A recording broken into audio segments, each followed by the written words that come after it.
How's it going, everyone? Welcome to my first of what will hopefully be regular YouTube videos recording the draft portion of the drafts that I've been doing. I've been doing a lot of drafting, currently 13th on the limited ladder, and almost entirely from drafts. So picking up this first pack here, we've got a few things that are interesting to me. The powerful cards that stand out to me in this pack are Surging Wildfire, the 1/4 with Rage 1 and Speed, then when it attacks it deals damage equal to its power rate to your opponent. So like, it technically deals double damage, half of which is unblockable. The problem with this card is, I don't think Wild Ruby is a particularly strong archetype in this limited format, so the supporting cards can be kind of tough to get for this. Ruby in general, you usually have to have a really strong pack 3, because the better cards for Ruby in this format are from set 5. Other cards that are playable are the Phoenix Guard Lancer, and that's actually going to be our pick here. It's a 4/4 Flight Mobilize Steadfast for 6, so it's a very powerful bomb. Other cards that are notable and playable that we would be happy to see wheel are Storm Rider and Gallant Spearcliff, just like Diamond Flyers that are very good in the Ada deck. Cosmic Calling is probably like playable, but I think I'd rather take a bomb rather than card selection, so just pretty happy to pick up this Phoenix Guard Lancer.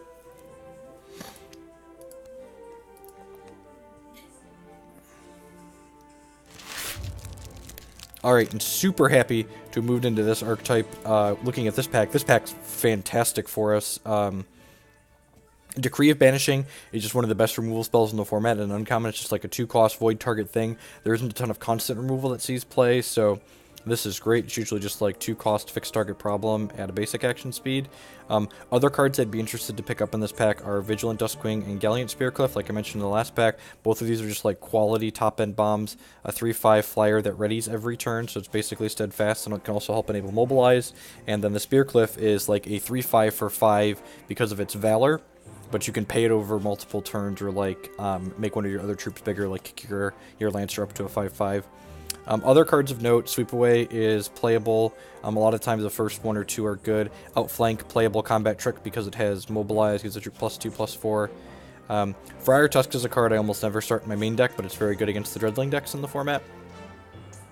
Playable cards and other shards in this pack, Eager Lackey and Gallant Sentinel are both plenty playable. Windborn Ascension is close, but I think it's worse than the other Sapphire and Diamond cards in this pack. And then we get another very reasonable pack for cards that we're looking to play. So playables in our shards in this pack are Web Scribe 1/3 for 2, that when you play a charge, when you gain a charge, target opponent gets -2 power until your next turn. And then Diamond's Favor. I really love this card. It makes, it's just modal, so it's flexible. It can let you win in combat by giving all your troops +3 defense until end of turn, but more importantly, it destroys a random opposing troop with toughness 5 or more. So this generally kills the bombs that you care about that are beating you down. It doesn't kill some of the smaller threats in the format, but the Diamond Sapphire archetype is usually pretty good at gumming up the board, especially with our Ada Phantoms. So, usually the smaller threats we don't care about. Mechanized Gem Scout is a 3/3 for 4 with a miner socket in it. So in the Diamond archetype, you can put a Flight Gem in here, so that way it's a flying threat, but that's really, usually when I play Mechanized Gem Scout, it's because I'm hurting for playables. Cards and other archetypes that are okay in here, Arena Legular is really good in the Rift Spasm deck. Lasgar's Bloodletter is good in the Ruby Blood deck. Oh, jeez, this is such a good start to this draft. Just like, and this is why I love this format. This draft format is largely decided by the quality of your removal and the bombs that you play, and the removal and the bombs that you're playing, for the most part, are not rares, so you're not having to like open mythics and rares to have reasonable draft decks. I think a good portion of my draft decks in this format that I'm 2-1ing and 3-0ing with don't have any rares in them. So our first 2 picks are going to be Phoenix Guard, double removal here. Other playable cards in this pack, again, the Tusk and the Gallant Spearcliff. I would love if some of these... So we've passed 3 Spearcliffs now, which is kind of scary, because it means the person we're passing to or someone down the line could be moving into Diamond picking these up, but hopefully 1 to 2 of those are going to wheel back around to us here.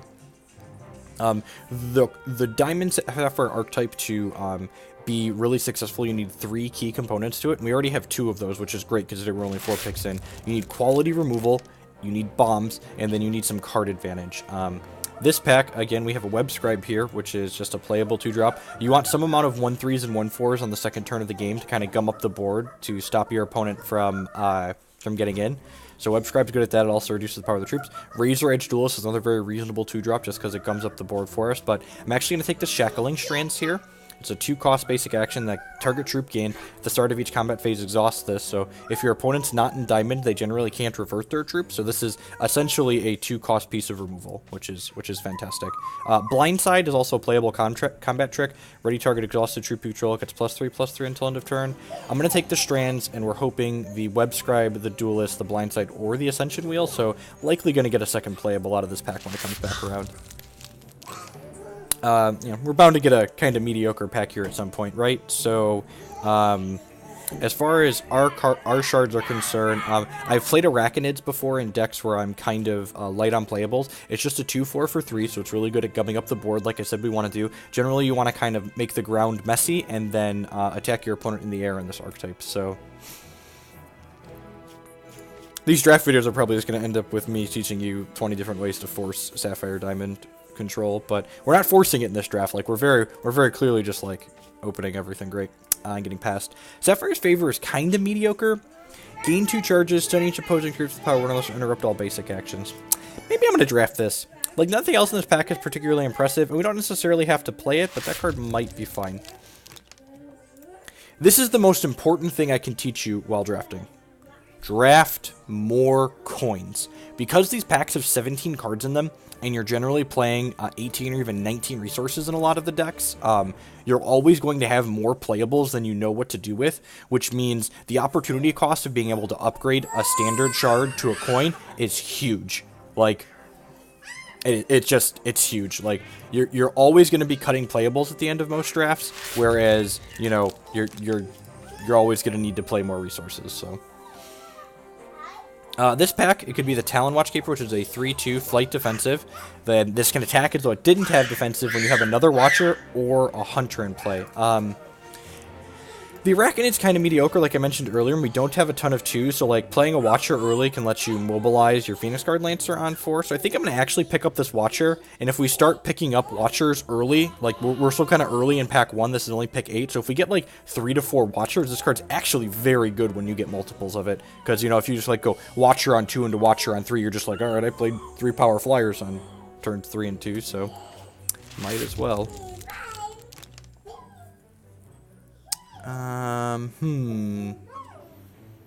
Nothing particularly impressive in this pack for us. Verdict of the Ancient Kings I don't think is particularly playable in general in this format. It's kind of hard to leave the resources up. Dread Deployment is not good in the archetype that we're drafting. So we have 2 different choices here. We could grab the Howling Plains Runner to cut someone off of a powerful card that could be in the archetype that we're playing, but I think I actually want to draft the Revision. This card's very reasonable to reserve in some matchups because the Sapphire removal in this format is Shackling Strands, so your opponent is likely to have some number of Shackling Strands if they're on Sapphire, so this can basically undo their removal spell, which is nice. It can also, like, randomly undo combat tricks and stuff that people play too for 1 resource, so... and this is... I'm going to pick up the Windborn Ascension here. This conscripts an Underworld troop with cost 3, and that gives it flying, so like it generally creates a reasonably statted flying threat for you, and you can generally often don't have anything to do with your resources on the first turn of the game. And one thing I'd like to point out here is that we're 10 picks into this pack, and I already have like 8 theoretically playable cards here. So, like I said, you're always going to end up with more playables than you need. Hold on 1 second, I'm going to help my child really quick here.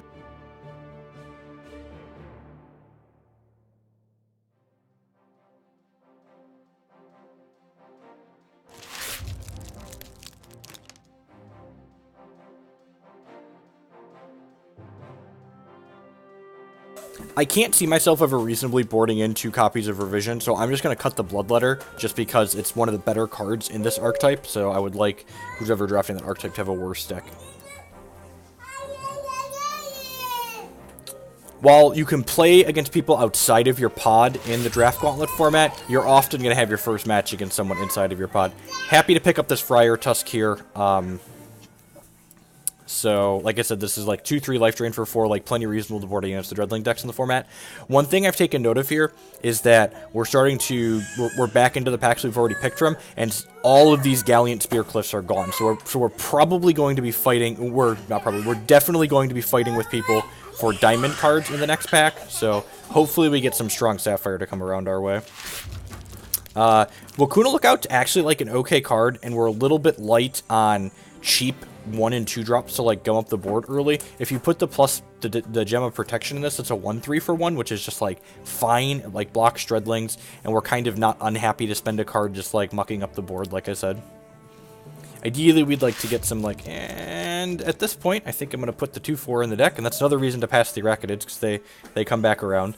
Like, the way this deck is shaping up right now, we need 2s and 3s so we can consistently mobilize these Phoenix Guard Lancers on 4, so plenty happy to, like, fill out the curve there with a 3-drop or a couple 3-drops.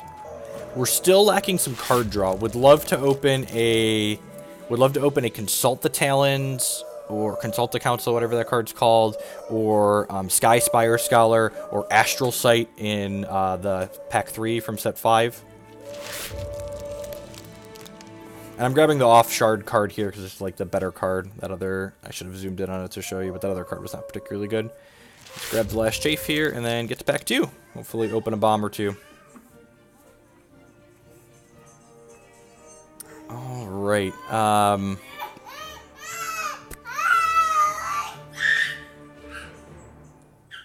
this pack, I have 2 different choices here. The first of which is... So 2 different choices here. The first of which is pay for my draft with this Well of Instinct. I'm probably going to rare draft this pack, just because, like, we're still building collections and farming some platinum on my account. But the playables in this pack, if you were, like, you know, playing a CCS top 8 or a 1K Steel top 8 and just need an optimal deck, the Skittering Cultivator jumps out to me as a card. It's just like a 1/4 with Diligence that summons 2 Dreadlings. The Gallant Spearcliff that I mentioned a couple times, so someone else is going to get another one of those. And the Diamond's Favor, of course, still 2. So any 3 of these would be reasonable in the deck that we're drafting right now. I probably would prioritize the Skittering Cultivator at this point, just because we are kind of light on 2s, but I'm probably going to have more than enough playables, so I'm just going to, like, draft $5 here. Shame on me. Hey, look, we got past the Skittering Cultivator. Sign me up. Other cards in this pack on our shards are the Outflank is reasonable. I don't think Dingle is particularly good in this format. Usually just don't have time to not be tapping out early, so it's like happy to grab the 1/4. On Diligence, this summons 2 Dreadlings, so like when you attack with it or you use it to mobilize, it can like add some more pressure to the table, which is nice.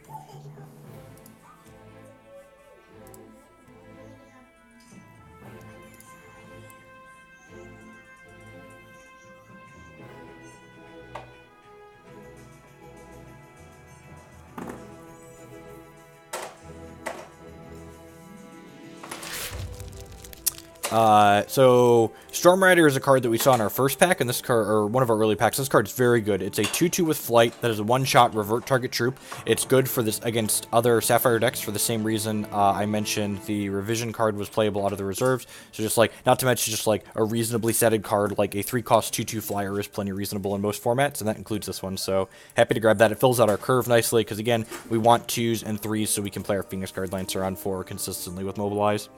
And I guess, even though this is down here at 1, this is, like, technically a 3-drop, because you play it on the first turn of the game, and then, like, it gives you a 3 to play on turn 3. One thing to note is that the format's not particularly fast, and we're going to be playing Ada as our champion, which has 23 starting life, so we've got some buffer room to work with a lot of the time.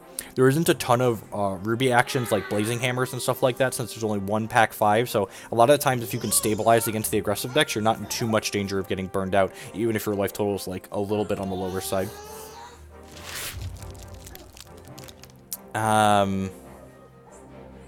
So things that are on our shards are these Royal Harbor, but I really don't like this card. It's Mobilize Steadfast for 4. It requires double Diamond Threshold, which can sometimes be medium to do in a deck by turn 4. And just like the 3/3 is not terribly relevant stats. I mentioned the Mechanized Gem Scout that I only play it when we're kind of low on playables, and we're kind of in danger of that happening right now, depending on how the rest of this pack goes. So I'm going to go ahead and pick up the Gem Scout here. Other cards that are powerful in general in the format, Crossing Swords is just like quality wild removal. Draka Outcast is very, very good in the conscript deck, just like gets 1/1 permanently every time you conscript something, so it gets out of control very quickly. And remember, we don't have to play this if things go well. This pack, happy to pick up another Shackling Strands here. This will be 1, 2, 3. This will be our 4th piece of removal at 2 costs. That's pretty good. I would love to wheel this Windborn Ascension here, just to, like, fill out our curve. The Battle Scrivener is also not completely unreasonable. 1/4 for 3 that Diligence is to gain 3 life, so Pick this up. Hey, look. So this pack, man, this pack's got some choices in it. The Diamond's Favor that I talked about liking earlier. I think I'm actually going to pick up the Cerulean Sage here, though. It's a 0-3 for 1 that Diligence gets +2 power and flight. We're kind of low on troops still, and I've already got 4 pieces of removal, so one of the things that can happen in this archetype sometimes is if you get too many 1-for-1s and not enough pressure, you're not actually able to close out the games while you're dealing with your opponent's bigger threats, and their smaller threats kind of nickel and dime you out. This pack. I mentioned Dread Deployment earlier, don't really love that card. Holy Reprisal I feel like is a trap every time I see it. You gain 2 life for each opposing attacking troop, and then your opponent sacrifices an attacking troop. So like, if they're attacking with one thing, you can get it, but a lot of times there's like Dreadling decks and stuff like that in the format, and they almost always have an extra crappy troop to deal with. I think I'm going to take the Canyon Fleetfoot here. It's a 2-4 Mobilize. It's a quick troop, so like this is like a smaller removal spell inside of combat. Basically, it's like surprise, block your 2-2 or like your 3-2 that's attacking in. Like they'll attack their 2-2 into my 1-4, and then you can just like mobilize in the 2-4 and like eat their guy. Again, if we get enough playables, I don't know if this will make the final cut, but I think it's fine to pick up out of that pack as opposed to the other cards.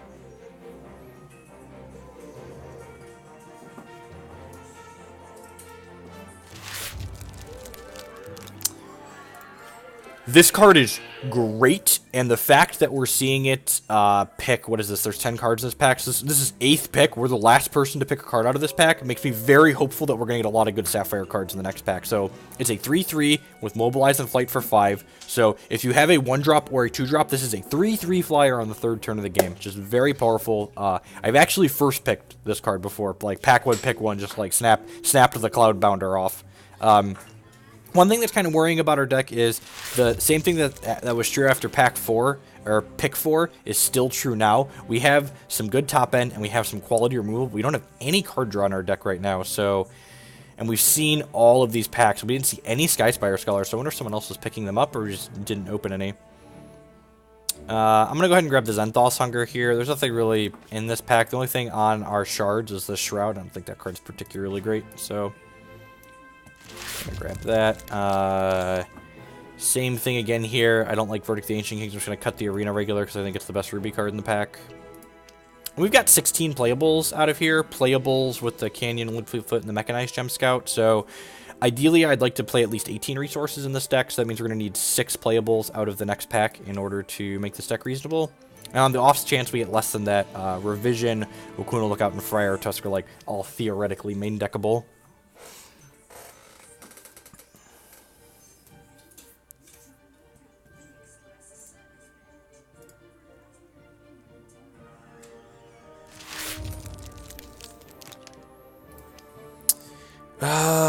None of these cards are great. I think Blood-Eye Defiler is like the best card in the pack. It's like an Underworld Allegiance. It drains your opponent, so it's one of the few cards that can actually reach up out of the aggressive decks and drain you out, so I'm going to go ahead and cut that. Same thing. Actually, I'm going to cut the Enlarge. It gives a troop 2-2 and Sky Guard, so that card's annoying to play against for our Flyers deck.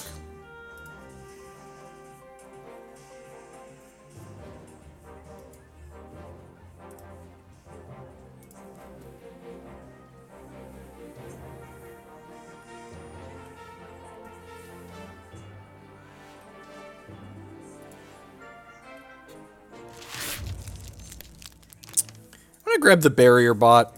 We might board this in some matchups.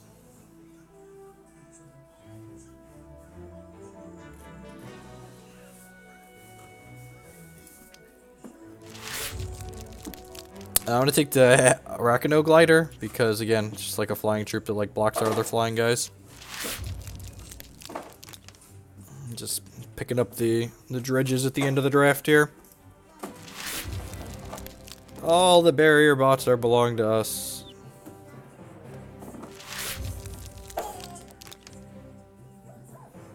Alright, let's get a good pack 3 here. We'd love some Astral Sights.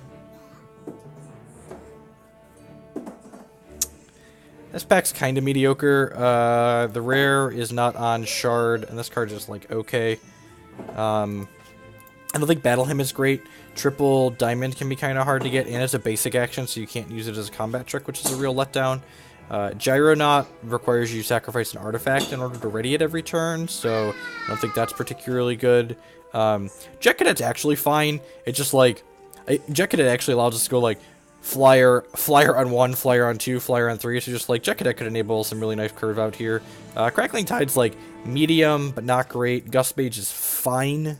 I'm gonna go ahead and snap up the Jet Cadet here.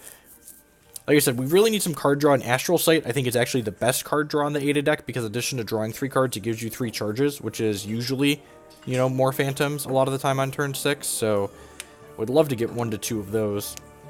And if we pick up 2 or more Astral Sights in this pack, like we get really lucky, we'll probably play 19 shards so we can get to 6 resources consistently to cast Astral Sight on time. You don't lose a lot of games where you cast Astral Sight on 6 with Ada.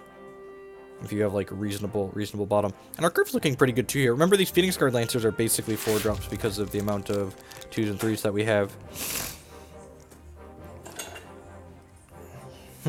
This pack's kind of interesting. Jet Cadets is our only like playable on-chart card that I'm interested in, but I actually really like Tinkertron.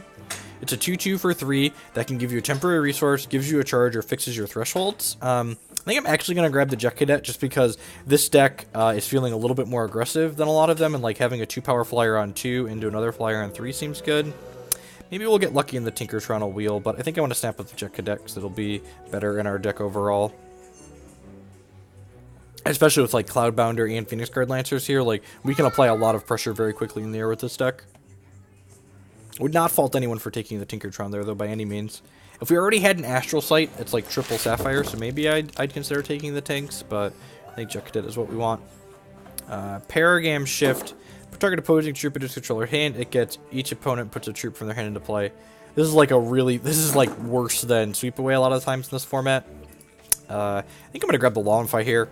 Revert and transform target troop into a 2/2 llama, so just like take your opponent's bomb and turn it into a 2/2. Like, their 2/2 gets blocked by my 1/4s, and it gets blocked by my 0/3s, and it gets blocked by my 2/4s, and then we just, like, continue tempoing our opponent in the air.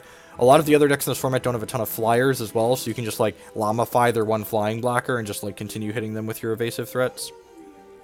We have this 1 coin here, and we have 20 cards in our main deck here, so you got 19 playables, theoretically, so we're looking for, like, 3 more playables so I can play 18 resources. This pack is not particularly exciting. I think I'm actually going to grab the Cerulean Lookout here, because if we look down here at my 2 drops, we only have one... We actually only have one 1/4 down here, and then we have the 0/3, so I really wouldn't mind some more things being able to gum up the board. I don't think Change Course is particularly good, and Halt is kind of mediocre. This is what I mentioned earlier today during the first pack, when we were saying how strong your Ruby deck is going to be. It's largely based on pack 3. Mama Yeti, Ruthless Intimidator, Battlefield Ironsmith, like, all of these are very playable and powerful Ruby cards, but you can't always know you're going to get those when you move into Ruby in packs 1 and pack 2, so Ruby's like a high-risk, high-payoff shard, I feel, a lot of the time in this format. Warband Ruffian, another very quality Ruby card. I think I'm actually going to grab the Cleansing Touch here. It's a double cost revision, but if you're reverting your own thing, it generates a Valor as well. And when you're undoing things like Shackling Strands, Cleansing Touch is gas. I don't think Cerulean High Guard is very good. Just like a 2/5 for 4. Duskwing Priest. 1/1 Life Drain Flight. I don't think that's good enough. It doesn't play defense at all very well, and it just doesn't apply enough pressure to be relevant. So I'm going to go ahead and pick this up.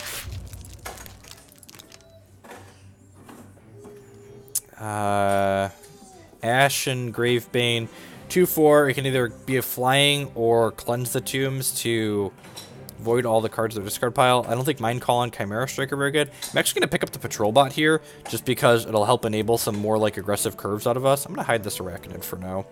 Because, like, we get to go, like, Jet Cadet into Patrol Bot or Storm Rider. Like, that's a lot of flying power that closes games very quickly. Like I said, between Ada's high life total, our Phantoms generating chump blocks in the mid to late game, and the format in general just not being super aggressive, like, 4 flying power by turn 3 is going to close most games out, I feel.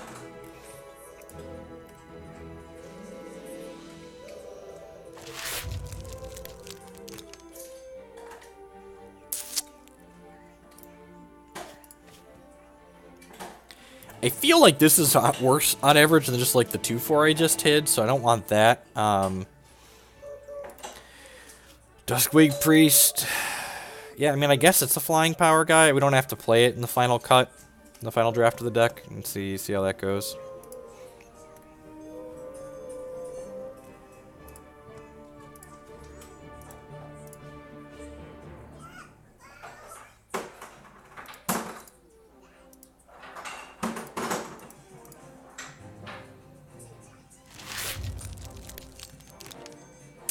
I actually really like Shock Duster. It's a 1/2 quick troop that gives target troop -1 power +2 toughness permanently. So it's really kind of a cute combat trick that you can also just like play on the second turn of the game. It's like a 0/4 because it has to use its ability. So if there aren't any other targets for it, it has to target itself. So I think 0. It's like a split card like 0/4 / combat trick. So I think it's plenty playable. And now we have 22 cards in here, so we're not going to end up with any card advantage in this deck, though, which is kind of a letdown. It's kind of weird. Someone must have been drafting the Skyspire Scholars in packs 1 and 2, because that's a common. This is our original pack coming back around to us. So these are probably going to be the cards we're playing, because none of these cards are particularly impressive at this point. We're down 1 playable from my rare draft, but, you know, I'll pay for my draft 10 times out of 10. The way the math works out, you get 2 packs back if you 2-1 a draft. So if you manage to draft like 250 plat worth of cards, your draft is free if you 2-1. So then if you 3-0, obviously it's just like all profit getting your 6 packs.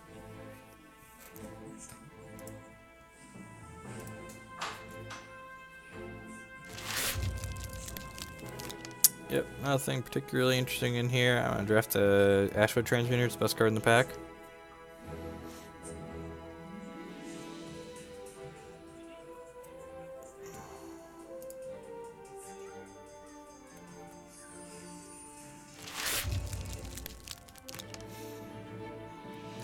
Yep, I'm gonna grab the Sky card.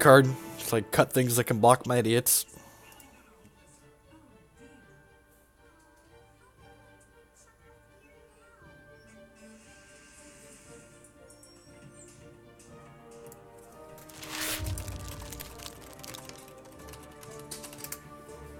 This is just closing out the last few picks here. Got the deck. It's like mostly built to this point, so we can think about our resources here a little bit. This deck actually doesn't have very strict resource requirements. Usually you end up with double Sapphire and double Diamond cards, and it doesn't look like we've ended up with either of those, actually. Yeah, wow, that's really weird. We didn't get any Vigilant Duskwings. One thing to keep in mind is that Ada's activation is double Diamond, which would generally make me be inclined to play more Diamond than Sapphire, but I've only got 1, 2, 3, 4, 5, 6, 7, 8, 9. I'm only playing 9 Diamond cards here, so I actually think we're just going to go for like an even 9-9 split on the resources here, because we need double Diamond for champion power by 5, but we also want to make sure we have Sapphire more than we have anything else. As far as the power level for this deck goes, this deck feels like a solid C+ deck. Like, it doesn't have anything particularly impressive about it. The fact that we have 3 really reasonable mobilized troops here at our top end is great, but the fact that we ended up with 0 card draw is kind of bad, and only having 1 coin is kind of lackluster as well. Generally, I'd love to have 2 coins in most of my Ada decks. This archetype in general, I feel like, is one of the better archetypes in this format, so I definitely think this deck seems reasonable on paper, so to speak here, but definitely not one of my better takes on this archetype. I guess we did get a lot of quality removal, right? Like, we've got Decree, Favor, Strands here, so that's like, oh, and Lamify, so we've got like 5 really good pieces of 2-drop removal. I feel like if we're going to win most of the games with this deck, they're going to involve, the games we win are probably going to involve like tempoing our opponent out a little bit, and just hitting hard and fast as opposed to grinding and going long, so, you know, honestly, and these are like famous last words, it's possible that we could play less than 18 shards in this deck. Nah, I've got a coin. And that's just the last thing I would like to close on here. We talked about drafting more coins earlier. play 18 resources in your decks, folks. You're going to lose far more games to Screw than you are to Flood. And a lot of the champions in this format are 5 charge champions, like Ada the Apparitionist here. For 5 charges, she summons 2 Phantoms. So, you know, even when you flood out, you know, if you hit 10 resources in a game, you're going to activate Ada twice and, like, make some extra Phantoms. So that's fine. This deck effectively has 3 4-drops in it, and everything else is less. We're still going to play 18 resources because you want consistency. If you're always playing 18 resources and you're always making your resource drops, you're going to lose far less games to the variance that can provide. So.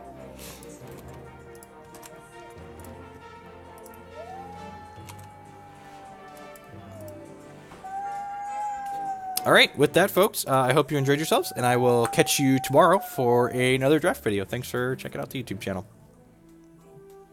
Oh, I guess I can close by plugging the sponsors. That seems good. Over here to my right, however we point that way, is Hex Primal. If you're going to buy or sell Hex TCG singles, they would love to do it for you. If you use code Jeff5 at checkout, you'll save 5% on all of your orders there, as well as support my content. You can also subscribe to my Twitch stream on using the subscription button in this video description, and you can support my work on Patreon as well at varying amounts. Thanks, as always, for watching and the support, folks.